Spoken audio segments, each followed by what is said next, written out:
Once you're finished with your project and you're ready to export it, click on the Publish icon at the top right of the main project window. There are several different options when it comes to how to get your video out of VideoScribe. The first icon, the floppy disk and I guess USB drive icon, will let you save an actual video file to your computer that you can use to work on in your video editing software for further enhancement. I always recommend saving it to an actual file on your computer where you can add a watermark or outro animation rather than uploading it straight to YouTube or Facebook. So you have a couple of file type choices: WMV, MOV, FLV, PNG image sequence, and JPEG image sequence. For the most part, I suggest that you export your project to MOV. The main reason that you might want to export your project to WMV would be if you're planning on using Windows Movie Maker to edit it further. WMV is a Windows extension, while MOV is generally a Mac extension, which can't be used in Windows Movie Maker. It baffles me why you can't export the video as an MP4, but whatever, that's a whole different can of worms. If you need to convert your video to a different file format, check out my tutorial about using the free program called AnyVideoConverter.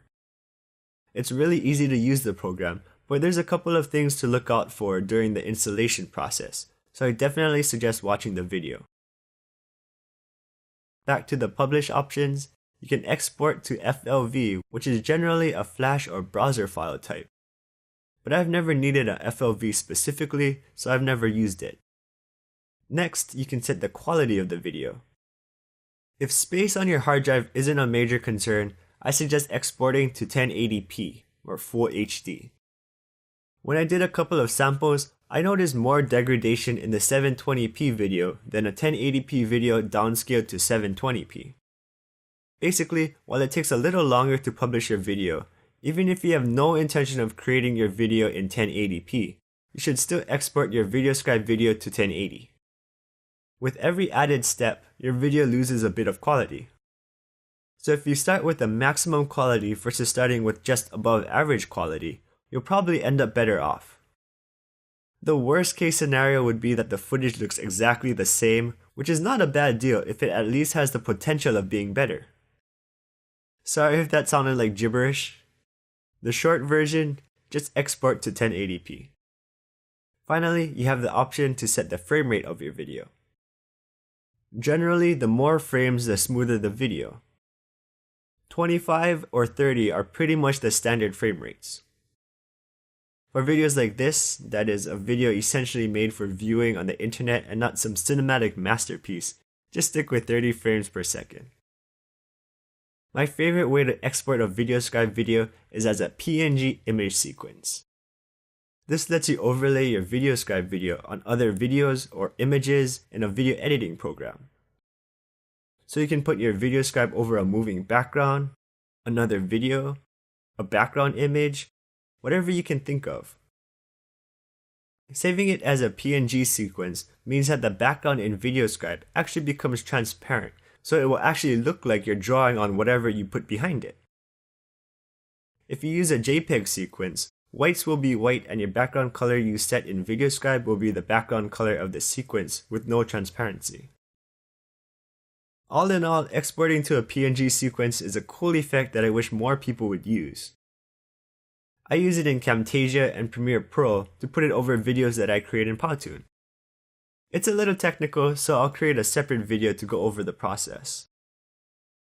After you've chosen your file format, size, and frame rate, you can give it a name and choose which folder to save it to. Once you're ready, click on the check mark and let it render. If you'd rather export your video directly to the internet, you can export it to YouTube, Facebook, or PowerPoint. As I've mentioned before, I suggest you save your file to your computer and upload it to the site manually so you can edit things like tags, descriptions, and file names, which can help your video get seen by more people, but you have the option to do it all at the same time if you want. Here's just a quick note for those using the 7-day free trial of VideoScribe. The free trial doesn't let you export your video to a video file. However, if you want a low resolution version of your video and you don't want to use the YouTube download workaround in any video converter, export your video as a PowerPoint project. Open the saved project in PowerPoint. Right-click on the VideoScribe video and select Save Media As. This will let you save your video as a WMV file. The quality won't be as great as what you'd get with a paid account, but at least it's something. Once you're done, make sure that you save your .scribe file to your computer or to the cloud so you can access it later and make adjustments if needed. So that's it for the core VideoScribe tutorials. I hope you remember our workflow. Add and arrange all of the text and images, set the camera, and change the draw time. If that's the only thing you take out of these videos, then you're already way ahead of a lot of people trying to figure out how to use VideoScribe. The next set of tutorials deal with non-essential but important VideoScribe tips and techniques. For instance, if you didn't want to move the canvas but instead wanted an eraser to scribble out your objects so you could write over them, we'll go over how to do that. Another interesting tutorial is how to set up your custom SVGs or vector images so that they work in VideoScribe. So yeah, a little more advanced but still pretty interesting if you plan on delving deeper into VideoScribe. For now, I just wanted to say thank you for sticking with me through these tutorials, and I honestly hope that they helped you. If you enjoyed this course, please leave a review so that other people will know what to expect if they want to take this course too. I love hearing your feedback and it helps motivate me to make more courses and more lessons. Thank you so much again for taking this course, and I really hope that you enjoy the rest of it.